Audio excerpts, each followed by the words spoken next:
Hallihallo, hier ist wieder der Kai von 10 past 10 und herzlich willkommen zu meinem neuen Video. Nach dem Posten meiner Videos auf YouTube und Fotos auf Instagram bekomme ich in letzter Zeit häufig die Frage, wie ich an die Uhren komme, die ich zum Teil trage.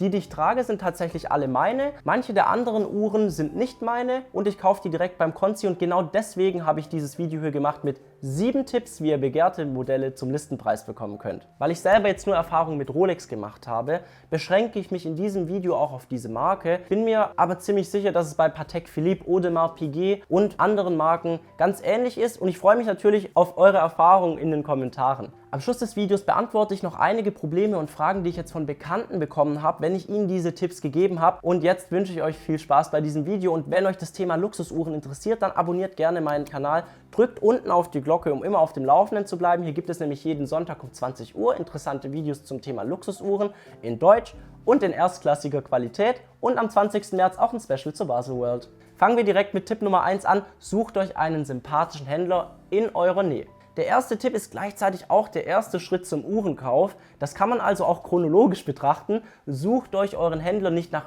Ladengröße, Prestige, sondern wirklich ausschließlich nach Sympathie aus. Ich habe bei mir das Glück, dass ich meinen Händler nur 15 Minuten entfernt habe. Für den würde ich definitiv aber auch eine Stunde fahren. Viel weiter würde ich dann allerdings nicht fahren. Denn es macht gar keinen Sinn, quer durch die Welt zu telefonieren oder zu fahren, denn die meisten Händler lehnen heutzutage Kunden aus ganz anderen Regionen auch ab, um ihre Stammkunden eben versorgen zu können. Was ich übrigens völlig richtig und in Ordnung finde. Die gute Nachricht ist aber, ihr merkt schon in den ersten Sekunden beim Betreten des Ladens, ob ihr euch wohlfühlt oder nicht und ob der Laden euch sympathisch ist oder nicht. Lasst da gerne auch euer Bauchgefühl entscheiden.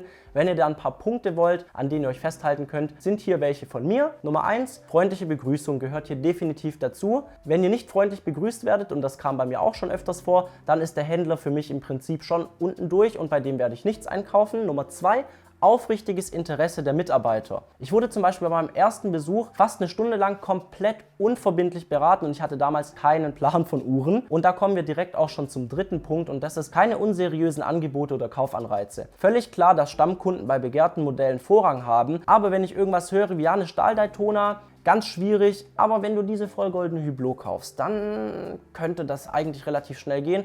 Dann ist das meiner Meinung nach komplett unseriös und das gleiche gilt auch für Statements wie, wenn Sie diese Uhr nicht kaufen, dann ist sie morgen weg und dann bekommen Sie die nie wieder zu diesen Konditionen. Der vierte Punkt, den habe ich erst bei meinem nächsten Ladenbesuch gemerkt, aber es hat mich ehrlich gesagt voll umgehauen. Die Leute haben sich noch an mich erinnert und sie haben sogar noch gewusst, welche Uhren ich gut fand.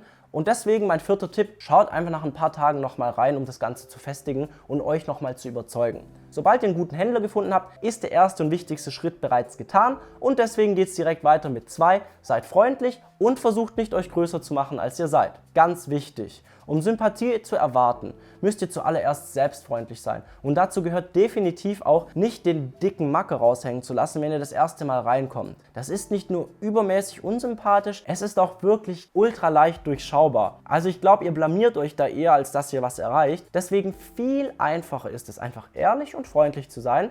Und ich bin mir zu 100% sicher, dass es bei vielen Händlern eventuell sogar am wichtigsten ist, einfach ein gutes Verhältnis zum Kunden aufzubauen, eben um gegenseitiges Vertrauen zu schaffen und damit es beiden Seiten auch einfach Spaß macht. Wem würdest du lieber etwas verkaufen? Dem Snob, der dir beim ersten Besuch direkt sagt, hey, ich könnte euren ganzen Laden leer kaufen, oder einfach einem freundlichen, zuvorkommenden Menschen, der, so wie du, einfach auch ein Faible für Luxusuhren hat. Dass sich freundlich und ehrlich sein immer lohnt, sagt übrigens auch Federico vom Channel Federico Talks Watches und der muss es wissen, der hat nämlich selber eine echt lange Zeit bei einem riesigen Konzessionär gearbeitet. Nächster Punkt, Punkt Nummer 3, macht euch zu einem bekannten Gesicht. Bevor ich meine erste Uhr bei meinem Stammkonzi gekauft habe, war ich dort bestimmt im Zeitraum von einem Jahr schon so 7 bis 10 Mal zu Besuch und zwar, weil ich einfach wirklich gerne dort war und mich gerne mit den Verkäufern über Uhren unterhalten habe. Was beiden Seiten, so wie ich das aufgefasst habe, auch wirklich jedes Mal Spaß gemacht hat. Und der Grund, warum ich so lange gewartet habe, war nicht, dass ich das jetzt irgendwie bewusst gemacht habe. Ich hatte einfach das Geld noch nicht, um mir meine Uhr zu kaufen, wollte mich aber trotzdem immer wieder heiß drauf machen. Mich hat es jedes Mal tatsächlich wirklich beim Vorbeilaufen in den Laden reingezogen. Zum einen natürlich wegen dem schönen Schaufenster, zum anderen aber, weil ich die Leute dort inzwischen einfach auch wahnsinnig gern habe. Deswegen bin ich einfach gerne dort. Im Nachhinein betrachtet war das sicherlich ein wichtiger Punkt, um Vertrauen zu schaffen. Es muss allerdings auch wirklich ehrlich gemeint sein. Heucheln bringt da gar nichts, aber da wären wir eigentlich wieder bei Punkt 1 und Punkt 2. Nummer 4, seid loyal, dann wird man auch euch loyal sein. Binsenweisheit gilt im ganzen Leben. Wenn ihr beispielsweise eine Pepsi bekommt, dann ist das von der Seite eures Konzis schon etwas ganz Besonderes und ja, auch ein Gefallen, den er euch tut, dann gebt ihm diese Treue auch einfach zurück. Das heißt jetzt überhaupt gar nicht, dass ihr nie wieder bei jemand anderem kaufen dürft, aber ich würde empfehlen, einfach einen oder wenn ihr Glück habt und 2 gute Händler um euch herum habt, 2 gute Händler rauszusuchen und dann einfach eure Uhren für gewöhnlich nur dort zu kaufen. Erstens ist das doch auch nur fair und zweitens merkt man euch das Vorhaben, treu zu sein, eben auch schon bei eurem ersten Besuch an und ihr müsst vielleicht gar nicht 50.000 € einkaufen gehen, um als treuer Kunde zu gelten. Wo wir irgendwo auch wieder bei Punkt 2 Sympathie und Ehrlichkeit wären. Nummer 5, kauft, was euch gefällt und nicht, was ihr denkt, kaufen zu müssen. Zugegebenermaßen würde es wohl ziemlich schwer sein, ausschließlich Sport-Stahlmodelle beliebter Hersteller bei einem Konzessionär zu bekommen, wenn auch vielleicht nicht unmöglich. Allerdings geht es da, denke ich, vielen wie mir und ich finde gar nicht nur Sport-Stahlmodelle toll. Meine Lieblingsuhr ist tatsächlich die stahlgoldene blaue Submariner und eine meiner Grail Watches, die ich mir auf jeden Fall auch noch holen möchte, ist die goldene Daytona am Oysterflex Band. Ich habe mir deswegen schon vor längerer Zeit eine Liste mit Uhren gemacht, die ich gerne hätte und diese auch relativ schnell mit meinem Konzessionär kommuniziert und somit weiß er einfach auch Bescheid, was ich mag und was ich will und kann dementsprechend viel besser planen. Um das gleich vorwegzunehmen, ich habe ja auch damals gesagt, dass ich eine Uhr jetzt für 30.000 € eher weiter hinten anstellen würde, weil ich dafür noch etwas Geld verdienen muss und das wurde mir zu 0% übel genommen. Kauft aber nicht irgendeinen Schrott, um euch schnell wichtig zu machen. Und eine Liste mit ausschließlich Hulk, Pepsi, 5711 und Daytona drauf wird definitiv auch sehr, sehr schwierig werden. Nummer 6 ist auch sehr wichtig, flippt wirklich keine einzige Uhr für den schnellen Gewinn. Unglaublich wichtig. Missbraucht nicht das Vertrauen eures Händlers. Wenn ihr eine tolle Uhr bekommt, die auf dem freien Markt leicht das 1,5-fache oder doppelt so viel wert ist, wie ihr gezahlt habt, wäre es wirklich das Allerdümmste, die Uhr für den schnellen Profit zu verkaufen. Dann seid ihr nämlich definitiv für immer von allen Wartelisten runter und das auch völlig verdient, weil euer Händler kann erstens wirklich Schwierigkeiten bekommen, wenn da viele Uhren schnell auf dem Graumarkt landen. Und zum Zweiten ist es einfach auch unfair den anderen Stammkunden des Konzis gegenüber, denn die sind auch auf Online-Portalen unterwegs und die sehen auch Angebote von Uhren in ihrer Region. Und wenn die da dauernd irgendwelche Uhren sehen, für die sie selber auf der Warteliste stehen, dann ärgern die sich und dann könnte das eben auch dem Konzessionär Schwierigkeiten machen, wenn die Uhr statt an den Stammkunden an irgendeinen Watchflipper gegangen ist. Das mag jetzt besonders für Anfänger im Uhrenbereich fast schon absurd und nach Kriecherei klingen, aber der Uhrenmarkt funktioniert im Bereich begehrte Modelle einfach komplett anders und man kommt an diese Modelle einfach nur ran, wenn man einen Konzi hat, der bereit ist, einem diese Modelle zu verkaufen. Zu diesem Thema kommt allerdings auch nochmal ein komplettes Video. Der 7. Punkt, leben und leben lassen, seid keine Geizhälse. Verhandeln beim Konzi ist 100%ig in Ordnung, ihr dürft fragen, der Konzi darf Nein sagen, seid aber nicht einer der Kunden, die immer das Letzte aus jedem Stück rausquetschen wollen. Ich habe jetzt auch schon für einige Modelle, die ich habe, beziehungsweise für 2 den kompletten Listenpreis oder fast den Listenpreis bezahlt, obwohl die auch für 10% weniger zu haben gewesen wäre.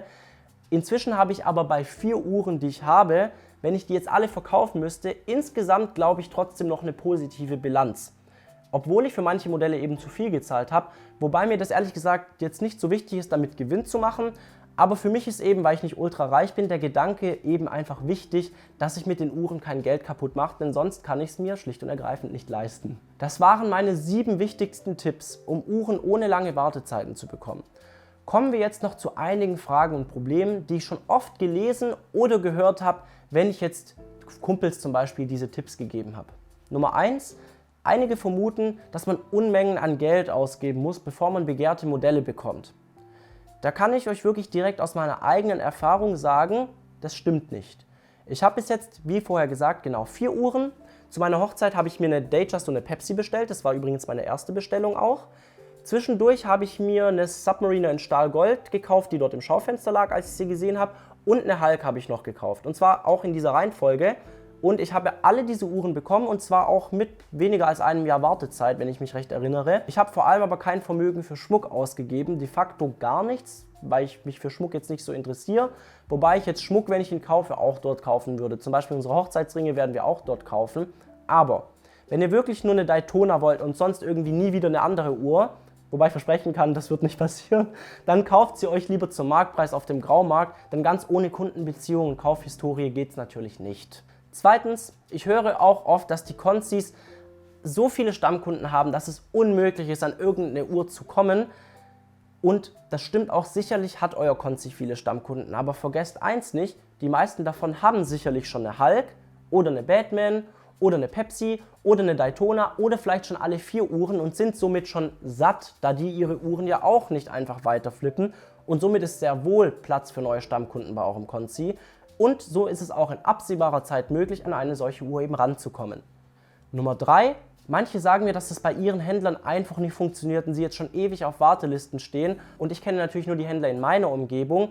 Aber ich versichere euch, es funktioniert, wenn ihr konsequent bleibt. Und das heißt, fangt im Zweifelsfall einfach wieder bei Punkt 1 an und fragt euch, ist mir mein Händler eigentlich überhaupt sympathisch und bin ich meinem Händler eigentlich überhaupt sympathisch? Denn wenn ihr wirklich schon seit Jahren Kunde seid und trotzdem nie was Gutes bekommt, dann scheint da einfach irgendwas nicht ganz zu stimmen, denn ein guter Händler kümmert sich eben auch um die Wünsche seiner Kunden. Und das erwarte ich dann als Kunde auch. Das weiß ich zum einen jetzt von mir, aber dass das kein Glück ist, weiß ich, weil ich 5 bis 6 andere Leute kenne, die eben auch bei anderen Händlern wirklich schon oft an gute Uhren gekommen sind und von denen ist übrigens fast keiner ultra reich. Das sind alles Normal- bis Gutverdiener, die einfach auch ein Faible für Luxusuhren haben. Ich hoffe jetzt, das Video hat euch geholfen und hat euch einen guten Anhaltspunkt gegeben, sodass ihr eure Hulk, eure Daytona, eure Pepsi vielleicht auch mal in absehbarer Zeit bekommen könnt. Gebt die Hoffnung nicht auf, wenn ihr wirklich für die Uhren lebt und wirklich für die Uhren brennt, dann bekommt ihr eure Modelle. Vielleicht müsst ihr etwas warten, aber es funktioniert und ich wünsche euch jetzt ganz viel Erfolg dabei. Wir sehen uns jetzt am 20. März wieder zum Baselworld Release, besonders von Rolex. Darauf freue ich mich auch schon riesig und in diesem Sinne wünsche ich euch alles Gute und bis bald.